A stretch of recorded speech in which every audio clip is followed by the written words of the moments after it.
Welcome to Penrose Learning, where we make understanding easy. You start by confirming the Apple ID you'll use.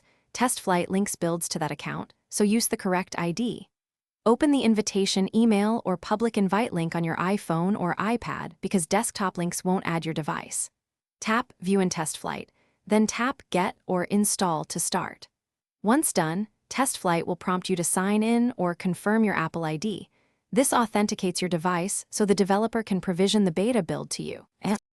Next, open the Testflight app where the invited app appears under Available Apps or My Apps, and you'll see the beta details. Tap Accept to join the beta. Doing so registers your device with the developer's provisioning profile.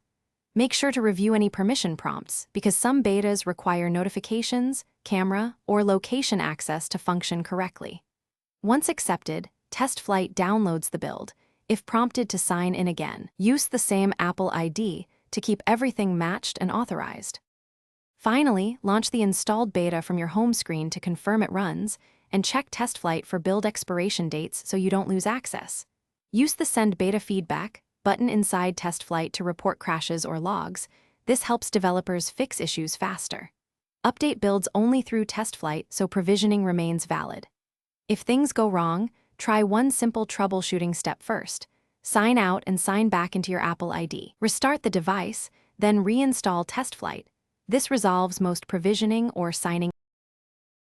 Thanks for watching. If this was helpful, leave a like and consider subscribing. See you next time.